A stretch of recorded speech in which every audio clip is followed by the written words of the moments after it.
All right, news of the day. And the news of the day today is brought to you by Jesse Sansom. Thank you for your support on Patreon. He's been a patron for a long time. So, yes, we are here with the news of the day on Friday, October 18th. Enough here that I thought, we'll put together a news of the day video and discuss some items. And then over on my other channel, I'll probably talk a little bit about AEW, and then I got to do my workout for the day on the lovely treadmill. I have to do that every single day because I've had people talking about, oh, you've lost a lot of weight. Yeah, lost a little over 30 pounds, and it's because every single day I'm on the treadmill. I've honestly, when it comes to diet, I've stopped counting calories. When I was counting calories, I found that my weight loss stopped. As soon as I stopped counting calories and it just became, all right, when you're hungry, eat. It got better. And I stopped being so careful of exactly what ingredient is in each. Just eat whatever you want. Just, be careful and be smart. No potato chips. None. Zero. There's actually potato chips that went bad in the cupboard, and I looked at it and I said to Yvonne, I've never seen this before. They have expired. This is so strange. I'm very proud of myself that I didn't give in and eat all the chips that were there from before the diet started. All right, now news of the day. The Canes are seeking a top 9 winger, apparently. This is according to Bob McKenzie. I believe Darren Dreger was talking about this as well. And Hosang's out there from the Islanders. Puljujarvi for the Oilers. Puljujarvi's having a decent enough season in Europe. So, yes, the Carolina Hurricanes are not 100% happy with their forward group. They feel they need one more top 9 winger. And those are the two names that would be the most obvious first names to put out there. So we'll see if they actually make a deal and what works. Marcus Granlund's going to be a healthy scratch tonight for Edmonton. Gaetan Haas is in. Haas has been given very little ice time when he's been in the lineup. But Granlund, and I really like Marcus Granlund. I do. And I have his whole career because there's certain bottom 6 guys who can fit into different parts of the lineup that I'm a fan of. The guys who have to work a little bit harder are usually the players that I like the best on the team. That being said, I do think Marcus Granlund's coming close to the end of his time in the National Hockey League. I don't know. He doesn't have a point so far this year for Edmonton, and I don't know that he's made an argument for staying in the lineup either. For people in Toronto land wondering what's happening with their team, according to Kirsten Shelton on Twitter, the lines are as follows in practice. So you've got Janssen, Matthews, and Nylander. They're not breaking that line up. Toronto fans yelling and screaming, Shannon, you don't know what you're talking about. Matthews and Marner need to be together. No, they don't. Second line, Mikheyev, Kerfoot, and Marner. Third line, Moore, Spezza, and Kapanen. So Spezza on the third line in practice. And then Timashov with Shore and Gauthier on the fourth line.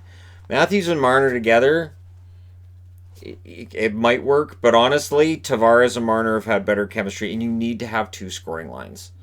And right now with Tavares out, you can't put them on the same line because then you're dooming your team to have 1 good line and 3 lines that maybe they can score, but probably not. So that's what the lines look like. We'll see if that's what happens for tomorrow night's game, but for now, that's where their lines are at.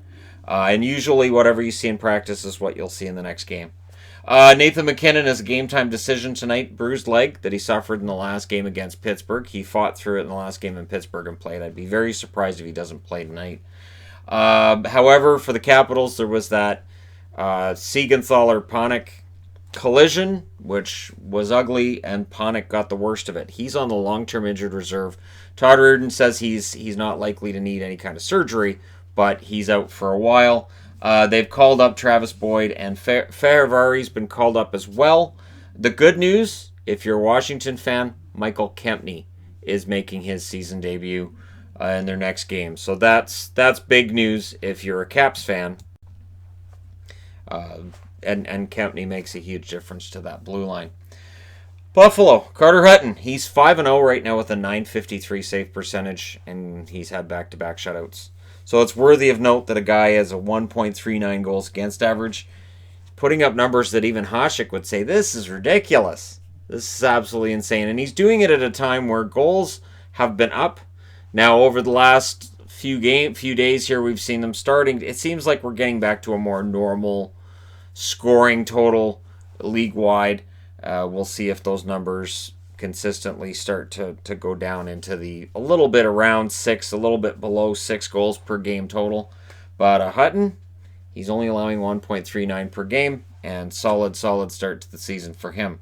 Coming out of last night's game with Calgary, Darren Helm was fined $5,000, which is the maximum fine allowed under the CBA for a slash on Elias Lindholm. And it was a